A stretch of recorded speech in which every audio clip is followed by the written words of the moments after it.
But you know, the longer you listen to this abortion debate, the more you hear this phrase, sanctity of life. You've heard that, sanctity of life. You believe in it? Personally, I think it's a bunch of shit. Well, I mean, life is sacred? Who said so? God? Hey, if you read history, you realize that God is one of the leading causes of death. Has been for thousands of years. Hindus, Muslims, Jews, Christians, all taking turns killing each other because God told them it was a good idea. The sword of God, the blood of the Lamb, vengeance is mine. Millions of dead motherfuckers. Millions of dead motherfuckers, all because they gave the wrong answer to the God question. You believe in God? No. Dead. You believe in God? Yes. You believe in my God? No. Dead.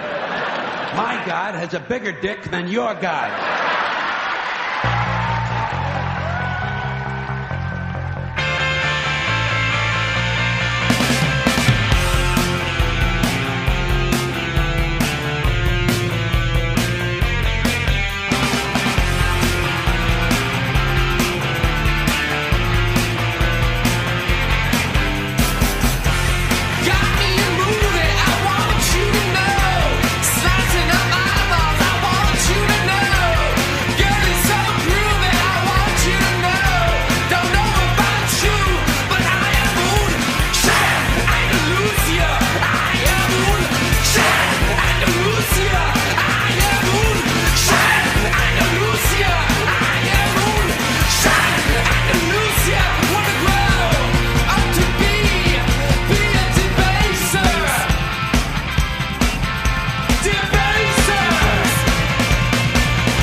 Welcome to TalkRadar. Michael, do it in Spanish again. That wasn't Spanish. Oh, what was it? Portuguese? No, it was German. It was German. Willkommen aus TalkRadar. See, my German accent is terrible. Bienvenidos. It ends up sounding like a bad Spanish accent. Brett, do it in your offensive Japanese accent again. That's all right. Welcome to TalkRadar. TalkRadar. Okay, yeah, we opened up with the Pixies in honor of Rock Band releasing the entire Doolittle album, and I've always wanted an excuse to open up the podcast with that without being sued. How can you have always wanted to? We've only been doing it for 7 weeks. Bitch, I prepared this thing months ago. No, we don't want to do a podcast. Podcasts don't work. Well, according to Suburban Ruins, Zelda Fan John, Tasty Pasta, and Sheetmaster, Oh, shill. they were wrong. They were wrong. I had to give a shout-out. They asked for shout-outs. Oh, what's up, DOW? And anyway, let's get right into the top 7. Tyler, what was the top 7 this week, dear? It was the top 7 worst jobs in the games industry. Yes. And real quick, Tyler is the... I'm the features and community editor. Everybody knows Tyler by now. They should. Everyone All right, hold on. Everyone else knows this is Nintendo editor Brett Elston. Hold on, I'm going to go back. And very few of you know that this is PlayStation editor Michael Raparez. All right, we're going to do this over again. Really? Tyler, when I point at you, introduce yourself. Tyler Wilde, features and community editor at TalkRadar. Nice. Is that good enough for you? Yeah, that's good. Okay. I'm not going to do it for everybody. Hi, I'm Chris. Anyway, Jesus Christ, has it been this long we haven't said anything yet? Yes. Okay, top 7. Top 7 worst jobs in the gaming industry. Oddly enough, none of them were ours. Thank you. No, I didn't really want to be a self-pitying games journalist, like we generally are, although I did include a little picture of Mr. Paul Ryan, who's the chief planet editor. I love your caption of that is hopefully Paul Ryan never reads this. And he didn't. He has not noticed yet. I'm sure he hasn't. So what was number 7 on the list? Number 7 was Game Tester, which was based on the experiences of one of our employificated people here, who was a game tester for 2 different companies and hated it, and everyone else I've talked to has hated it completely. I get a lot of people say, like, oh, did you see that movie Grandma's Boy? That's what being a tester's like. And I've never watched it, and I just assume that it's not. Otherwise, the movie would be, like, the most disturbing, depressing movie of history. It would just be about a guy who spends, 16 hours a day crouched in an office in front of a TV and having people breathe down his neck that whole time. It's no way, man. I do my work in a beanbag chair. I want you to find every way to break this game. Every way you can break it. Go. It's like, I'd rather maybe just die. And everything everybody's told me, it's like there's no real hours to the job. No. And it's just kind of morning, noon, and night. You sleep. A lot of people sleep there. Yeah, and then when you find something that's broken and tell them, then they get all butthurt about it. Yes. And, Yes. Accuse you're you of playing lying. it wrong. Yeah, you're just doing it wrong, which is why we end up with a bunch of shitty games with it's full of bugs because, well, game testers are generally treated like the scum of the earth, but not always. I did pull a quote from someone, saying that EA was an awesome place to work as a game tester, which I find hard to believe, but...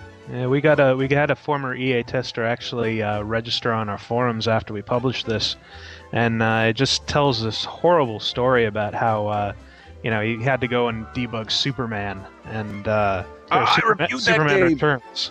Oh yeah, you did. That's right. I did. That One of my first was reviews horrible. here.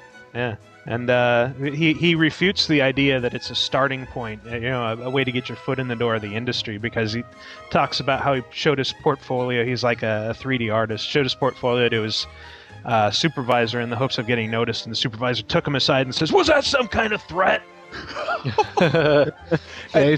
I was reading I think it was Play Magazine, and they have a profile on. Wow, I wish that I knew the company, but all the people who are producers now said they had started as interns and game testers, and I thought that was odd. Oh well, that anecdote went nowhere because it wasn't mine. I heard someone else had a story. Hey, number 6. Number 6 of the top 7 worst jobs in the gaming industry.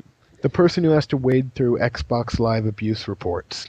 Aw. Which actually really refers to everyone who has one of those ridiculously tedious jobs, and there are a lot of them, I assume, in the games industry. That's where Paul's picture is, because he has to deal with the incoming submissions to Cheat Planet. Yes, you dipshits and your moronic cheat submissions. Keep them coming. Whatever keeps Paul in that seat. Yeah, it's always like, what was the one about? Then you suck a dragon's boobs, and yes. then you fillet Chuck Norris and blast to the moon. Oh God, yeah. Well, that's help doing that's that. barely paraphrasing. That was exactly what was said. Yeah. Next, number 5 is one though that we all have to deal with. PR for crappy licensed games. Yeah. Yes. Yeah. We just deal with the people who do this, but I didn't read the article. Is this worse for them or worse for us? I would guess it's worse for them. It just seems so soul-destroying to have to spend all day hyping up a game that is absolutely crap.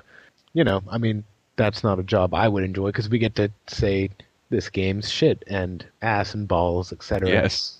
And destroy careers.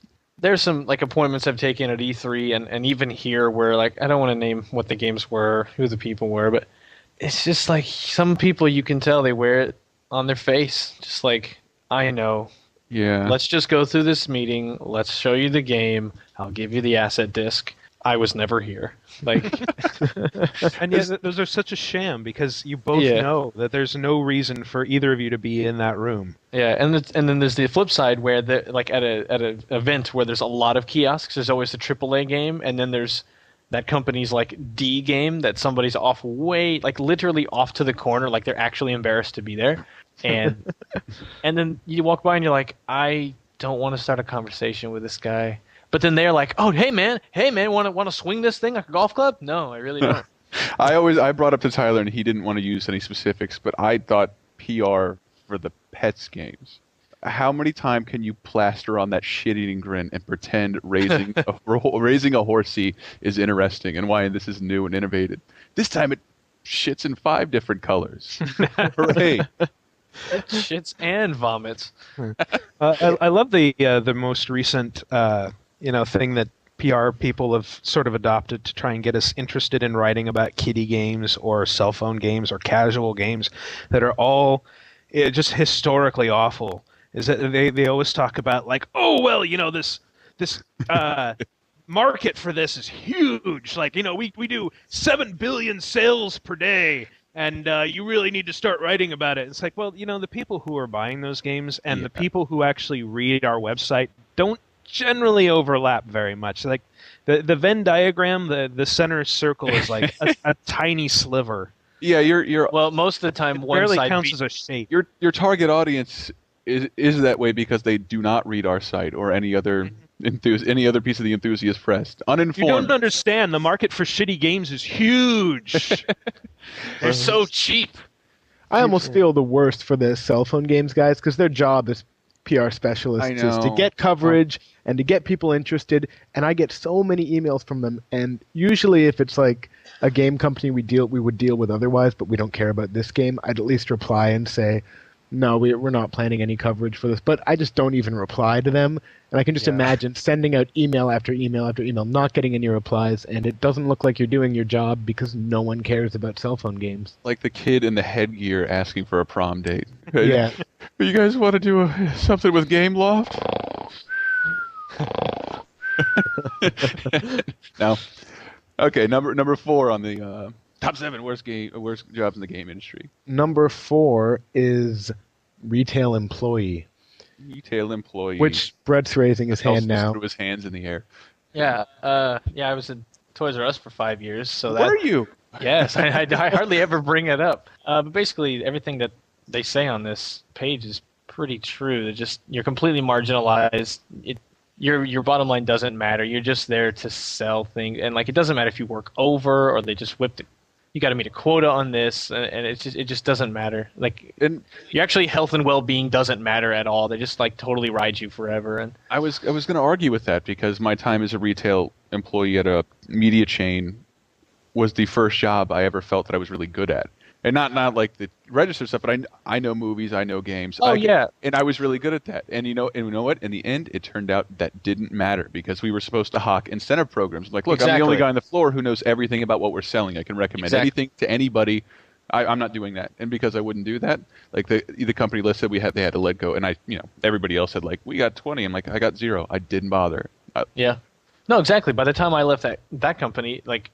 Of course, I knew everything about the games that were there. Like, I was there. I was the manager of the electronics section when like GameCube, Xbox, GBA came out.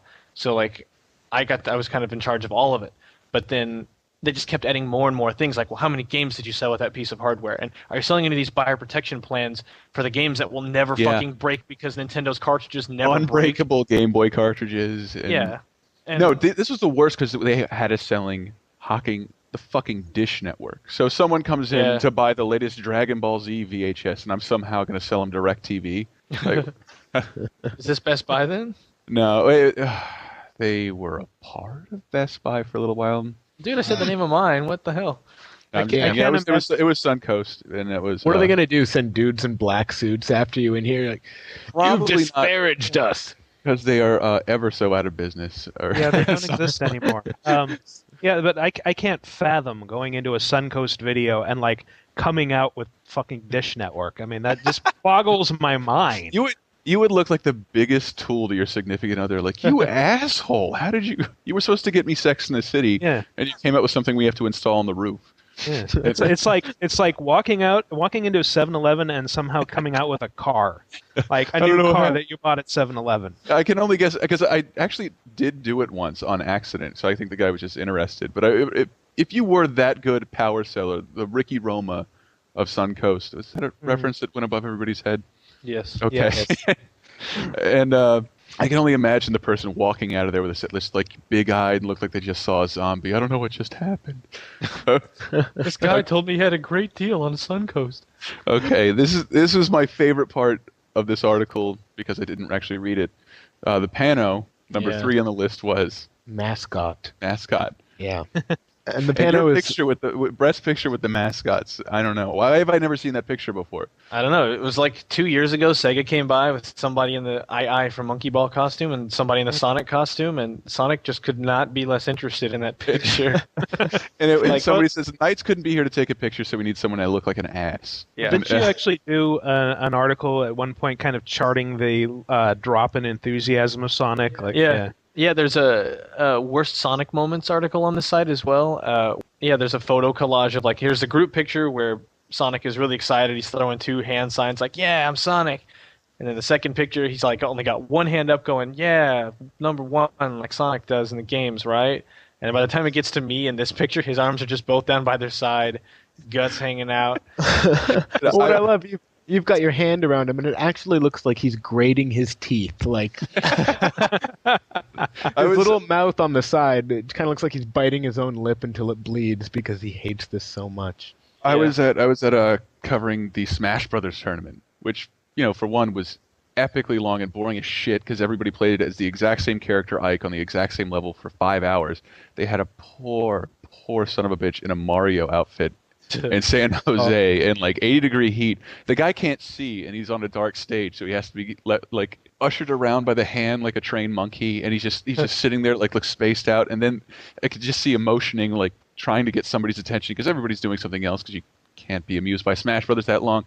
And finally we figured, okay, Mario has to go take a break real quick, and the poor guy had to pee. But he couldn't. He was like a child. Mario couldn't piss. He had to wait until someone grabbed him by the hand and walked him down the stairs and led him to the bathroom. Number 2 is executive of a console manufacturer or major publisher, which, it doesn't sound like it would be a bad job. It doesn't. You get paid lots of money, but it's high-level lying. I hate having a 6-figure job. Well, it's a pain in the ass. It just seems like there are a lot of jobs where you can make 6 figures where you aren't made to look like a buffoon all the time and don't have the pressure that these guys have. The thing is, the only people who actually make fun of them and call them buffoons are forum posters and buffoons. Buffoons. You're making so much money and in charge of such a large corporation that it's like, I really don't care what a bunch of people on the internet think. Yeah, you don't care, but you do care what the stockholders think and the people who are basically, I don't know, it seems like their job is on the line all the time. I want to buy some stock just so I can behave like a forum poster in the boardroom. He's just giving a big speech, and I just draw a picture with him with a big old dick in his mouth. That is probably how the stockholder meetings go. Just a bunch of dudes in a room, photoshopping Kazurai's face onto a dick. And Kazurai has to go to the DMV, and the lady behind the counter is like, "Come on, say Ridge Racer. Come on, do it, do it." And I stand up and say, "I'll show you the bottom line," and I just moon him. Butt crack. But I mean, it's really any job where you're a big executive, I feel like would kind of suck. I mean, you're flying around all over the world, you have very little time to yourself, constantly standing up in front of the press and having to tell lies. To save your own ass from being... Wow, that sounds like being president. A little bit. But it's not nearly as bad as the number one worst job. Let me kick the drum roll. Number 1.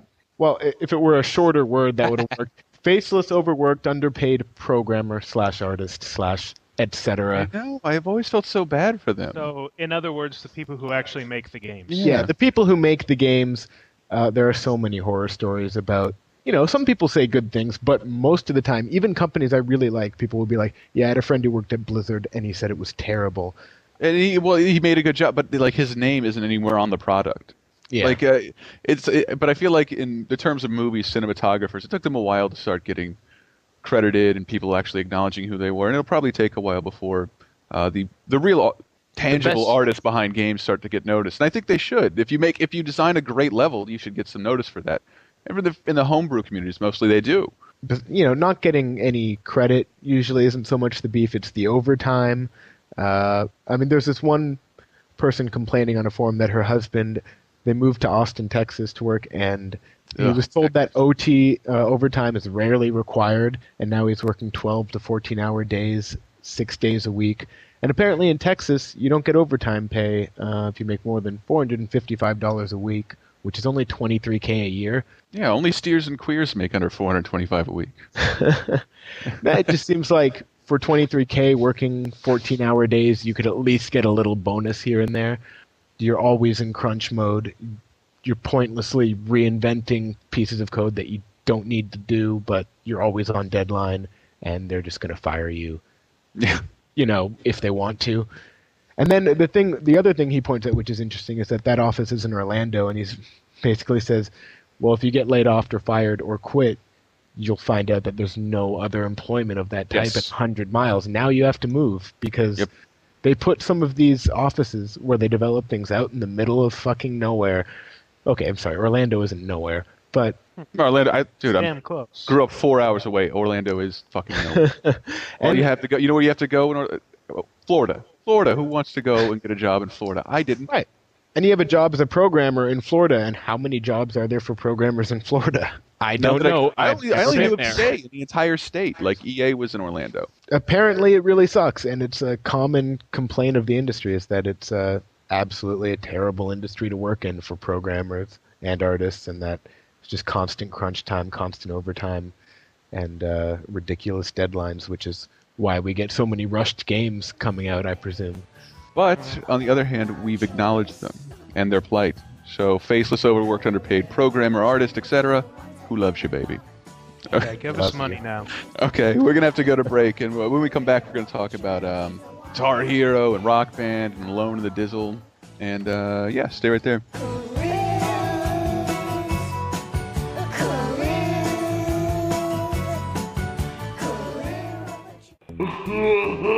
TalkRadar! We're on a collision course with wackiness. Go to GamesRadar.com. It's on the internets. That's dumb.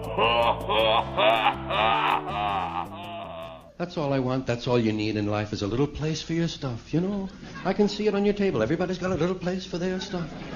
This is my stuff. That's your stuff. That'll be his stuff over there. That's all you need in life, a little place for your stuff. That's all your house is, a place to keep your stuff. If you didn't have so much stuff, you wouldn't need a house. You could just walk around all the time. A house is just a pile of stuff with a cover on it. You can see that when you're taking off in an airplane. You look down and you see everybody's got a little pile of stuff. All the little piles of stuff. And when you leave your house, you got to lock it up. Wouldn't want somebody to come by and take some of your stuff. They always take the good stuff. They never bother with that crap you're saving. All they want is the shiny stuff. That's what your house is, a place to keep your stuff while you go out and get more stuff.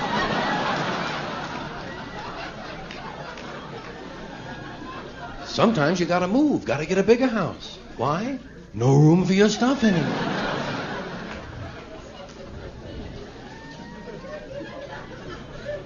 Did you ever notice when you go to somebody else's house, you never quite feel 100% at home? You know why? No room for your stuff. Somebody else's stuff is all over the goddamn place. And if you stay overnight, unexpectedly, they give you a little bedroom to sleep in. Bedroom they haven't used in about 11 years. Someone died in it 11 years ago. And they haven't moved any of his stuff. Right next to the bed, there's usually a dresser or a bureau of some kind, and there's no room for your stuff on it. Somebody else's shit is on the dresser. Have you noticed that their stuff is shit and your shit is stuff?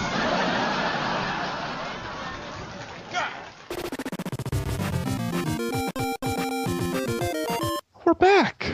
Hi. Does everybody like it when I talk like this instead of using my normal voice? Yes. Thank you. It's my inside podcast voice. No, we started off the podcast in celebration of a decent album finally coming to Rock Band. When did Rock Band came out? When last fall. They promised us albums immediately, including Metallica, The Who, none of which have showed up. And the ones they did give us were the Cars. I like the Cars. Was it Judas Priest? Was that the other one? I liked the Cars too when I was an 8-year-old girl. Yeah, Judas Priest was okay, but I mean, I don't have a lot of connection with Judas Priest. I wasn't there, man. I wasn't there. But I did get Electric Eye. No, but Pixies Doolittle. Holy crap. That is a great album. It's totally worth the 1,520 points to put down on it. And I was really excited about that, so I opened up the podcast for that. And also because Rock Band has been like ultra rewarding with downloadable content, because I wanted to do like this little vanity piece, like when the game came out, here's some songs that should be in Rock Band. And it was supposed to be like my eclectic mixtape. I had like Boston, Oasis, and they hit them all. Rock Band hit them like almost all of them. So my list there's unpublished list of wanted Rock Band songs. 9 Inch Nails, March of the Pigs, which sucks and doesn't really work, but they gave it to me anyway. Has anybody played March of the Pigs? Yeah, it doesn't work in Rock Band at all. No. But Clash, Complete Control, fucking amazing. And Oasis, Don't Look Back in Anger. Everybody was really excited for it. I can see by the looks in your faces. Everybody want to sing the song right now? No. Oh, okay. And Boston's Peace of Mind made it like immediately. Yeah, I was really happy with that. And the only thing they didn't get to is like I wanted any They Might Be Giants song because I am a dork.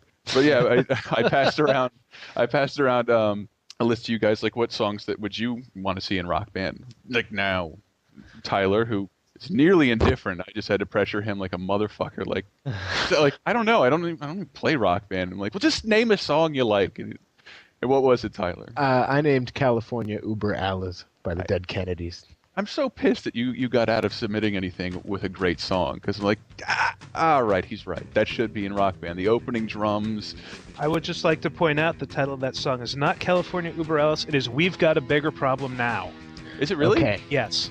I had no idea. Wait, actually, really? Because I have an album, a Dead Kennedys album, and it's listed on the back, I'm pretty sure, as California. Sure. Exists on a little white rectangle, and you never actually owned a case that it came in because you're a young boy. Your album was an MP triple.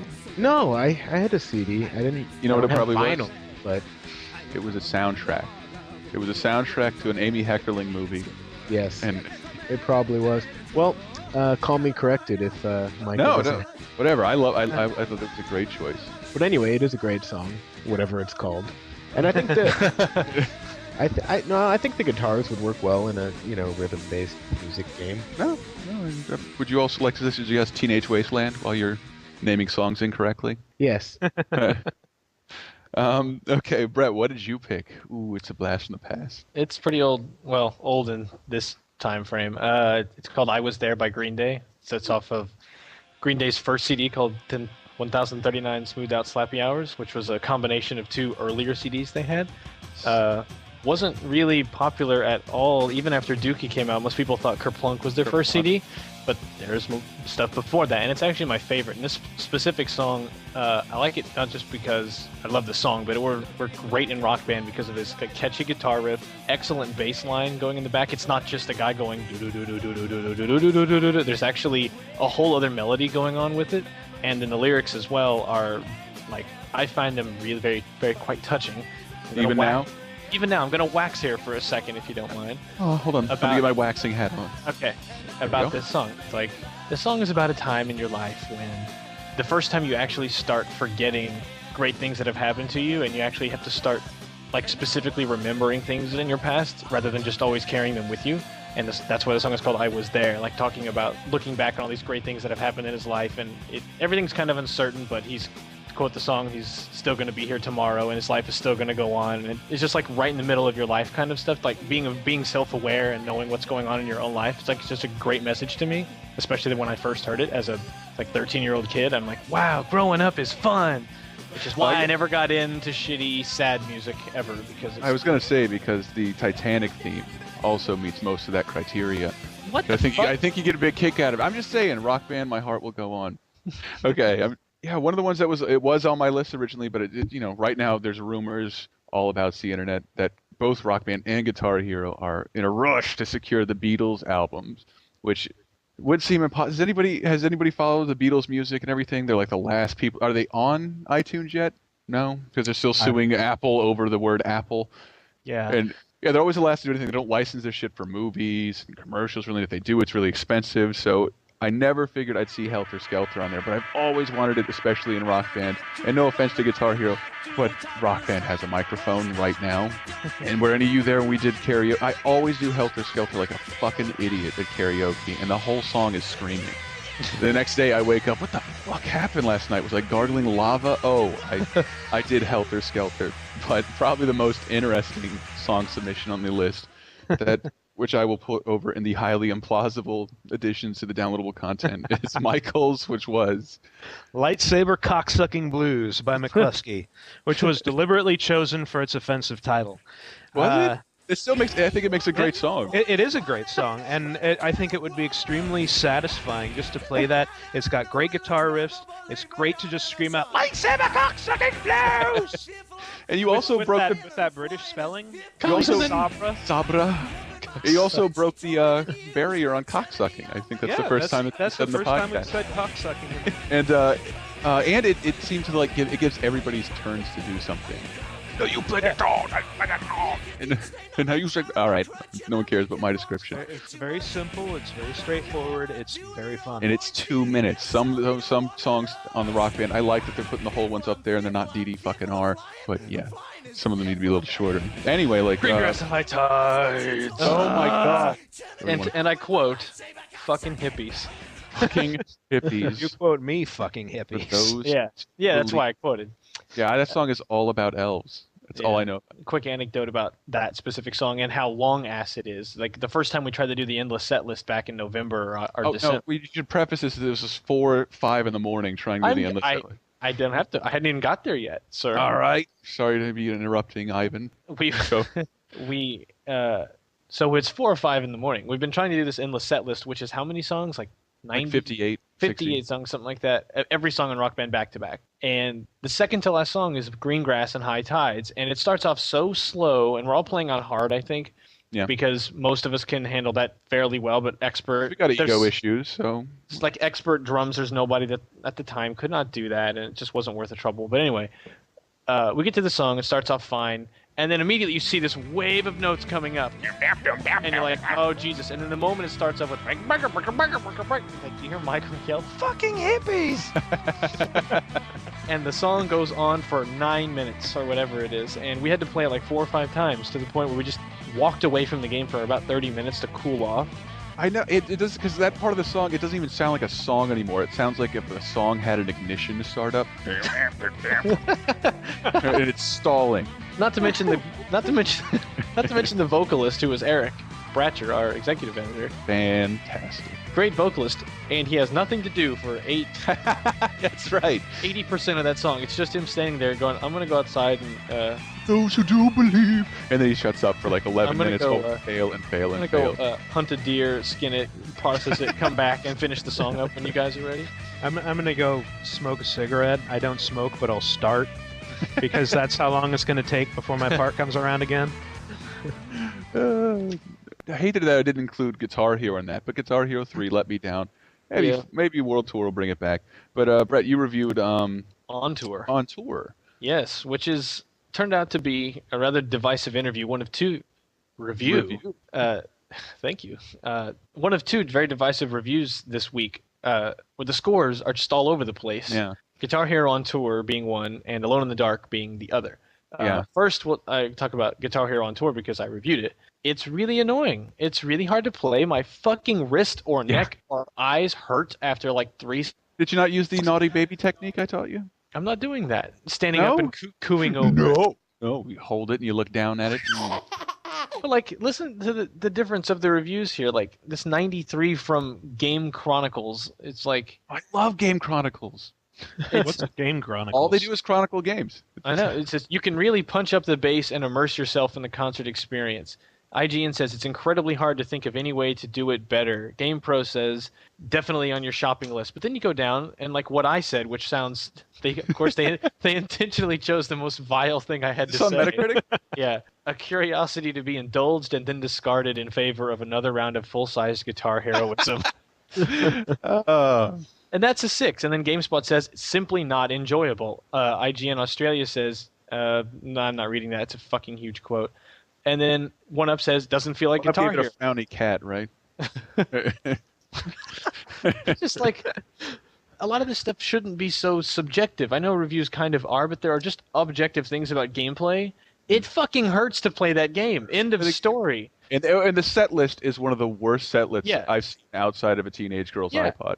Who the capital fuck wants to play Smash Mouth All-Star? Hey kids, you want to play the Shrek soundtrack on the go? Hey kids that were 10 in 2001 when that game came out, you're almost 20. Want to play that song from your child years? No. I may be in the minority, but I fucking hate that Jet song. I cannot stand it. I'm over it at this point. It's done. It's just like it's just cramping and yes, it works, but why don't I just go play one of the 4 console ones on any of the other systems where it feels like a party game? There's a party environment, standing next to somebody playing the guitar. This is just like I look like an idiot. Everyone, you can't stand in a suburban park and play it multiplayer with a park full of minorities, like in that awful trailer. Yeah, look on the site gamesradar.com for this trailer that they sent out the day before it launched. It's like it reeks of a parody, like you would see it on a commercial making fun of game commercials. Yeah, like it's like an old Navy ad. It they were peddling Hitler testicles on a sketch comedy show. Like they could have done it the exact same way. But then, so I don't know. What's up, games industry? How can we go from 9s to 6s? Like that's not the same. I like it personally. It means you have to read a lot of these now. You can't read just one. I don't like people having just one. It's weird because it works. It works. The game works, and it's not like I hated the gameplay. Yeah. It's just I would never choose that. I beat the game in like an hour and a half, 2 hours. Played through every song on hard, didn't lose once. Usually I understand there's only 4 fret buttons, so it's going to be a little easier, and that's not a problem. It's just, why would I waste time trying to 5-star songs on this, blah, blah, blah. Fuck it. Fuck that game. But on Alone in the Dark, fuck like that game. You both played it, Tyler and Michael. Did it merit like the extremely low scores that it was getting? Because it was varying from like 3 to 8. Based on what little I played, which was all at the beginning, and the beginning is very cinematic, very action-packed. Before you even get into Central Park, which seems a lot less action-packed. I would say it's probably around a 6 or a 7, but that's without having played more than maybe 20-30 minutes of it. I have a hard time believing that it's as bad as a 3. 5 maybe, but that's what Tyler said. Like, what would you give it? Yeah, well, I could see where they might be getting a 3. The control system seemed overcomplicated, and I could see how I could get pretty bored and frustrated and tired of it after a while. But like 3, I mean, the Wii version I could see, because that was just fucking awful. Yeah, that was miserable. But how much more awful was it than every other third-party Wii game? It was about on par, I'd say. Really? On par? It's not worse. Yeah. Well, it's like, okay, that control style just does not work well for a 3D action horror game. I'm sorry, and the graphics just look painful. You can remove all the descriptors there, 3D action horror, and just say game. Well, it's coming from our Nintendo editor. I'd like to remind the listeners.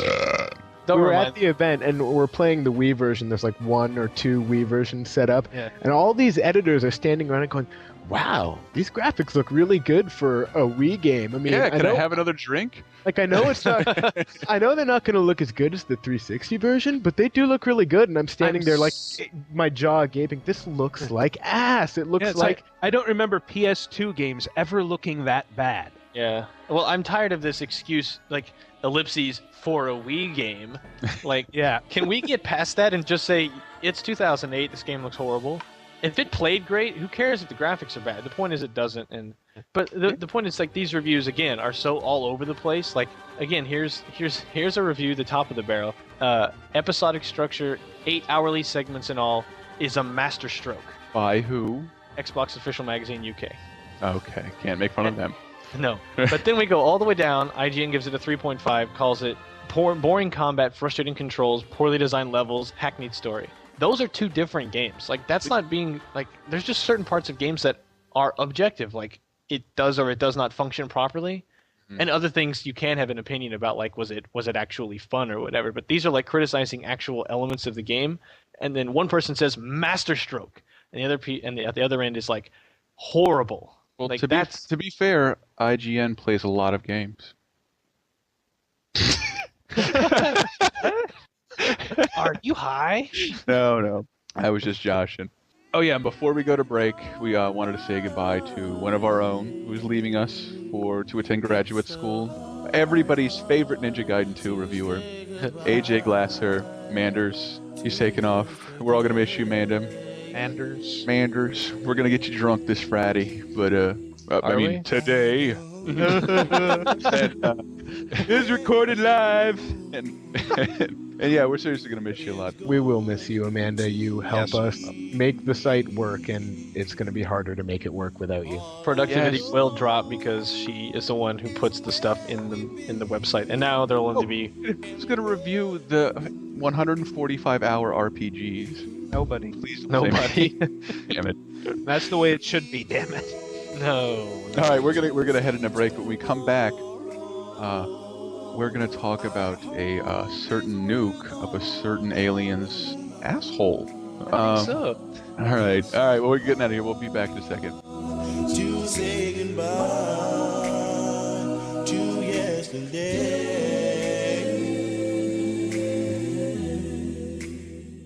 A lot of these cultural crimes I've been complaining about can be blamed on the baby boomers.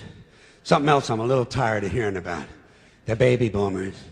Whiny, narcissistic, self-indulgent people with a simple philosophy. Give me it, it's mine! Give me that, it's mine! These people were given everything. Everything was handed to them. And they took it all. Sex, drugs, and rock and roll, and they stayed loaded for 20 years and had a free ride.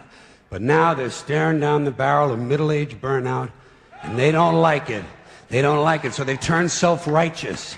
And they want to make things hard on younger people. They tell them abstain from sex, say no to drugs. As for the rock and roll, they sold that for television commercials a long time ago. So they could buy pasta machines and Stairmasters and soybean futures. Soybean futures. You know something?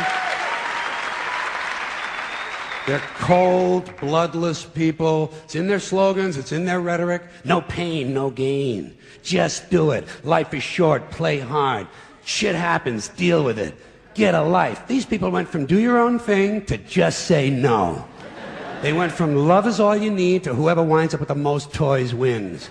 And they went from cocaine to Rogaine.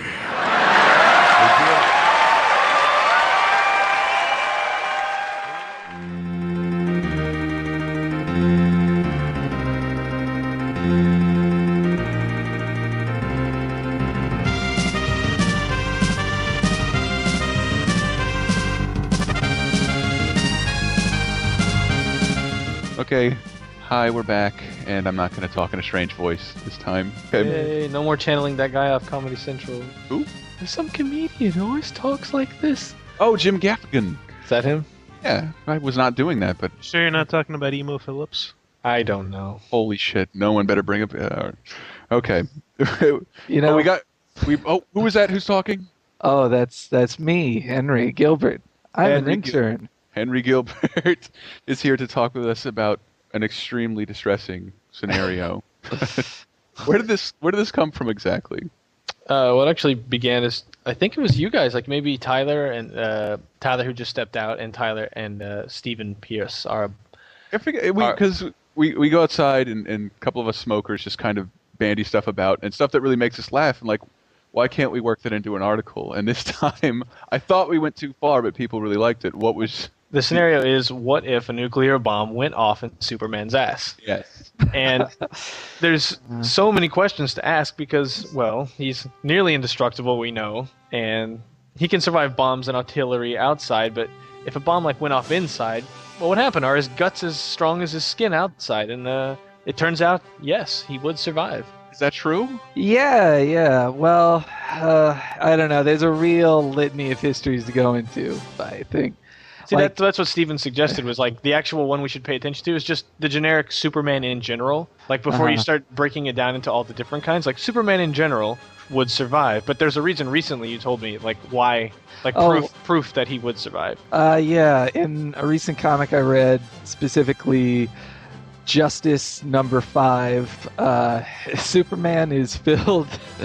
Wait. Oh, we lost Michael. No, keep going. I've already fallen asleep. No. It's too late. All right, well, Superman is being controlled by viruses inside his body by Brainiac, and he's got to get rid of them.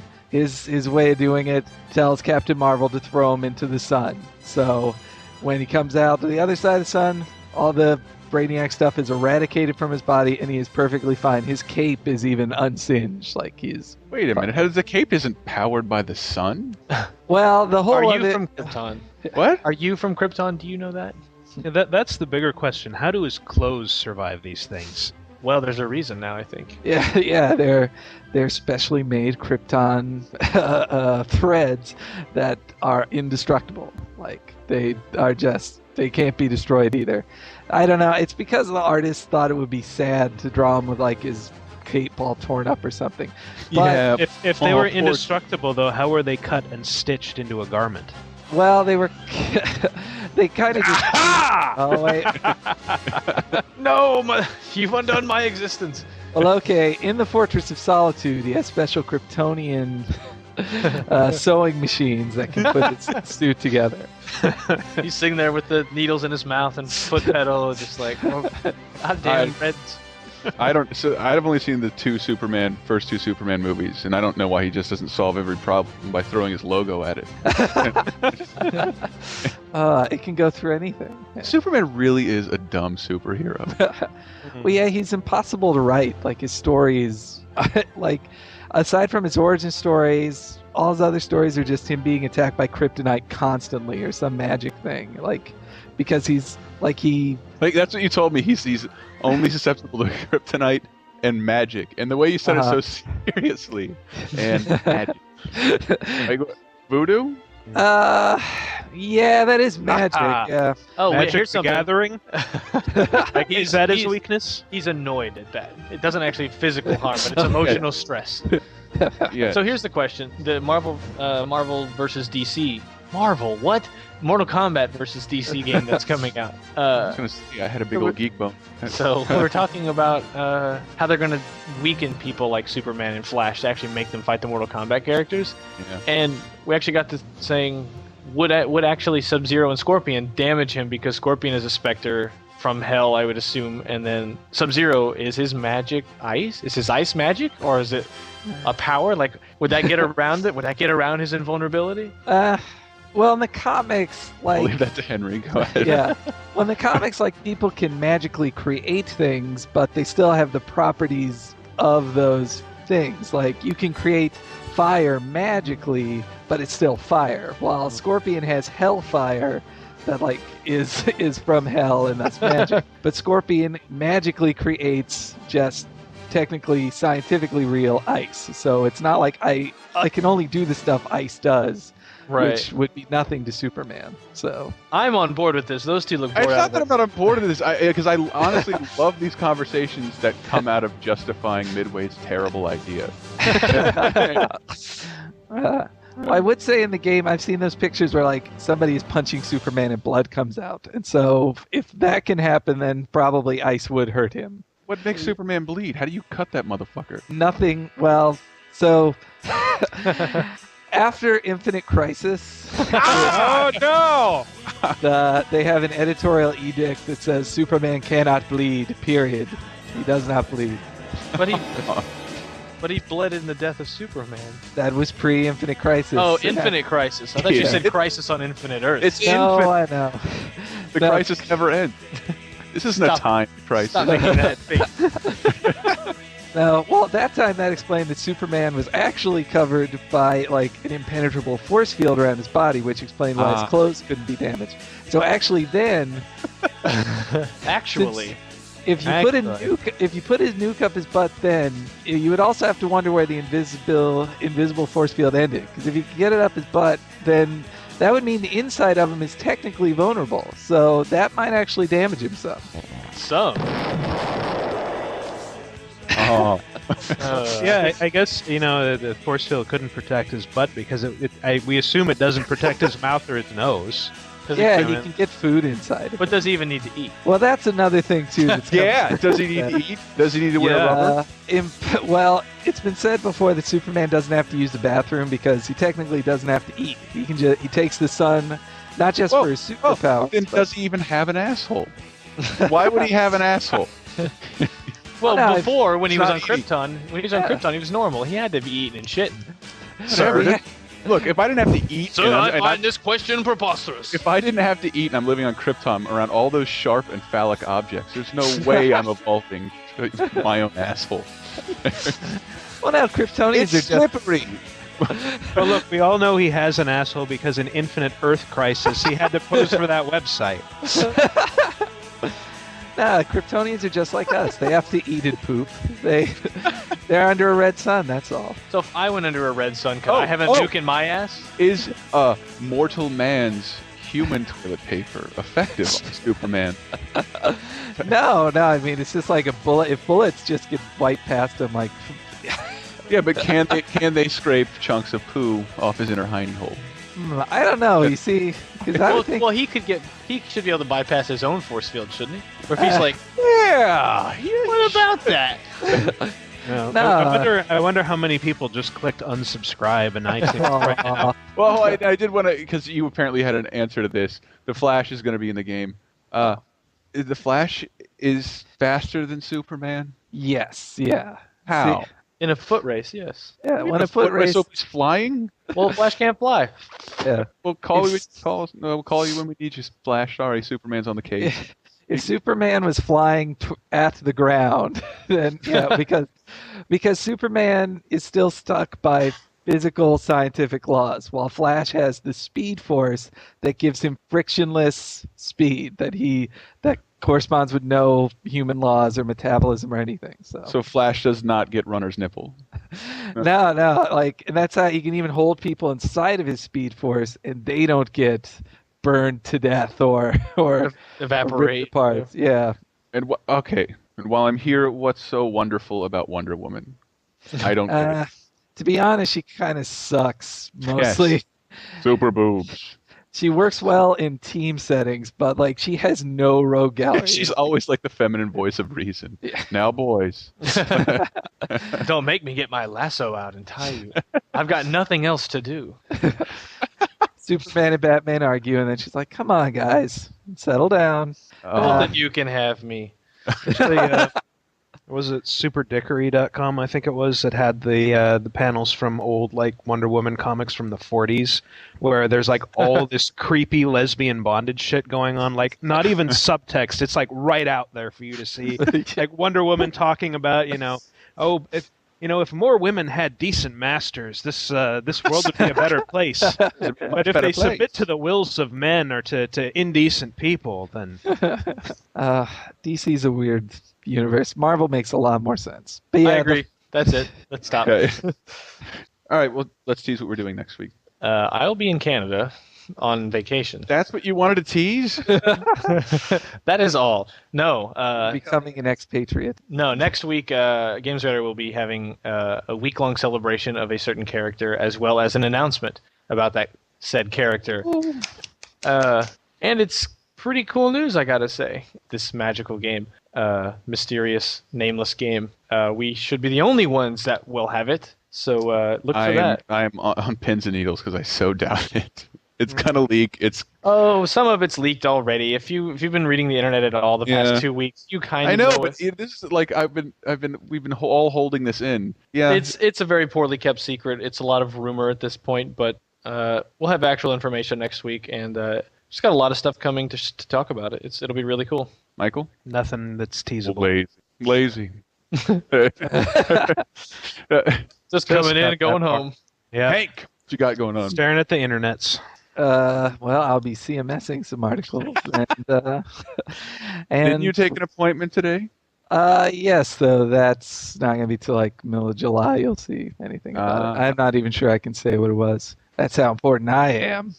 Next week we'll be revealing the winner of the Metal Gear PS3. So I'm really sorry if you listen to this whole thing. Yeah, we're gonna have to get out of here. Before we go, if you haven't heard in the beginning and possibly throughout the podcast, we got to say goodbye to George Carlin this week, right? Any fans? Oh, Everybody? yeah. Michael's Yes, absolutely. Okay, yeah, he was a pretty big hero of mine, and I don't know, I found it really upsetting. A great person to look up. We're not in the same league, but it's a good person for any humorist to look up to. And Do we want to be like every other mainstream news organization on the planet and talk about the 7 words you can't say? No, I have no intention of playing anything like that. Like, I love, I'm telling anybody who can find Back in Town jamming in New York, You Are All Disease, even all the stuff like Class Clown, like, just download it. I'm sure the man wouldn't care. Because he can't. He's dead. And, his ghost won't care. But yeah, I was a really big fan, and it really sucked to see him die. And the last bit I'm going to play is off of his aptly titled performance, "Life Is Worth Losing." And yeah, just want to play it on. So, bye, George. I'm an interesting guy. I always hope that no matter how small the original problem is, it's going to grow into bigger and bigger proportions that get completely out of control. And I'll give you a concrete example. Let's say a water main breaks in downtown Los Angeles and it floods an electrical substation, knocking out all the traffic lights and tying up the entire city, and emergency vehicles can't get through. And at the same time, one of those month-long global warming heat waves comes along, but there's no air conditioning, there's no water for sanitation, so cholera, smallpox, and dysentery break out, and thousands of people start dying in the streets. But before they die, parasites eat their brains, and they go completely fucking crazy, and they storm the hospital, but the hospital can't handle all the casualties, so these people rape all the nurses and set the hospital on fire. And the flames drive them even crazier, so they start stabbing social workers and garbage men. And a big wind comes along, and the entire city goes up in flames, and the people who are still healthy, they get mad at the sick people, and they start crucifying them, nailing them to crosses, trying on their underwear, shit like that. Then everybody smokes crack and PCP, and they march on City Hall where they burn the mayor at the stake, strangle his wife, and take turns sodomizing the statue of Larry Flint. And at this point, it looks like pretty soon things are going to start to get out of control. So everybody panics and tries to leave the city at the same time. And they trample each other to death in the streets by the thousands, and wild dogs eat their corpses. And the wild dogs chase the rest of the people down the highway, and one by one the dogs pick off the old fucks and the slow people because they're in the fast lane where they don't belong. Get the fuck out of the fast lane if you're an old fuck, if you're a slow fuck. Get over on the right. Get over on the right. And the lucky ones, the lucky people who manage to make it all the way outside of town, they discover when they get there that big sparks from the city have lit the suburbs on fire, and the suburbs burn uncontrollably, and thousands of identical homes have identical fires with identical smoke, killing all the identical soccer moms and their identical kids named Jason and Jennifer. And now the fire spreads to the farmlands, and the farmlands burn intensely at 425 degrees, creating millions of baked potatoes. And as the farmlands burn, thousands of barns and farmhouses begin to explode from all the hidden methamphetamine labs. And the meth chemicals run downhill into the rivers and streams where wild animals drink the water and get completely geeked on speed. So bears and wolves, amped up on crank, start roaming the countryside looking for people to eat, even though they're not really hungry. And the fire spreads to the forest, and the forests burn furiously, and hundreds of elves and trolls and fairies come running out of the woods screaming, "Bambi is dead! Bambi is dead!" And he is. Finally, that fucking little cunt, Bambi, is dead. Dead. Now hundreds of regional fires come together into one huge interstate inferno, and all 12 of the western United States are burning out of control, except Utah, where the Mormons don't allow fires. And the fire spreads across the Great Plains, toasting the wheat, cooking the cattle, and producing hamburgers, actually. Then it leaps the Mississippi and races through the South, blowing up stills, interrupting lynchings, and killing millions of inbred people. And then it turns northeast and it heads for Washington, D.C., where George Bush can't decide if it's an emergency or not. He can't decide this. He doesn't know. It's hard. Oh, it's hard work. You know? No. Yeah, he can't decide because Dick Cheney is in prison. So instead, he takes a nap.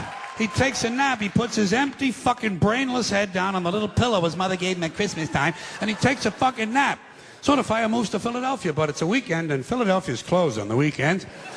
So the fire moves to New York City, and the people in New York tell the fire to go fuck itself. Go fuck yourself. Yeah, and it does. Yeah. And it does. So instead, it burns down Long Island and Connecticut, killing all the rich white assholes and completely destroying their evil faggoty golf courses. And while all this is going on, Canada burns to the ground, but nobody notices. And now the entire North American continent is on fire, producing a huge thermal updraft and creating an incendiary cyclonic macro system that forms a hemispheric megastorm, breaking down the molecular structure of the atmosphere and actually changing the laws of nature. Fire and water combine, burning clouds of flaming rain fall upward. Gamma rays and solar winds ignite the ionosphere, creating huge clouds of ionized plasma. Bolts of lightning 20 million miles long begin shooting out of the North Pole, and the sky fills up with green shit. And then suddenly, the entire fabric of space-time splits in two. A huge crack in the universe opens, and all the dead people from the past begin falling through. Babe Ruth, Groucho Marx, Davy Crockett, Tiny Tim, Porky Pig, Hitler, Janis Joplin, Alan Ludden, my Uncle Dave, your Uncle Dave. Everybody's Uncle Dave. An endless stream of dead Uncle Daves falling through the crack. And all the dead Uncle Daves gather around a heavenly kitchen table. They light up cigarettes and they begin to talk. They talk about how they never got a break, how their parents didn't love them and their children were ungrateful. They talk about how the government screwed them out of money and they just missed out on a big job. They say the Jews own everything and the blacks get special treatment. And all the hatred and bitterness drips out of these people and forms a big pool of liquid hate. And the pool of liquid hate begins to spin. Round and round it spins, faster and faster. And the faster it spins, the bigger it gets. Faster and faster, bigger and bigger, until the whirling pool of hate is bigger than the entire universe. And then suddenly it explodes into trillions of tiny stars. And every star has a trillion planets. And every planet has a trillion Uncle Daves. And all the Uncle Daves have good jobs, perfect eyesight, and shoes that fit. They have great sex lives and free health care. They understand the internet. Their kids think they're cool, and they all love their neighbors. And every week, without fail, Uncle Dave wins the lottery. Forever and ever, till the end of time, every single Uncle Dave has a winning ticket. And Uncle Dave is finally happy. Now do you see why I like it when nature gets even with humans?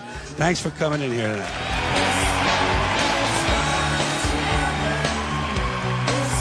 Thank you. See you later.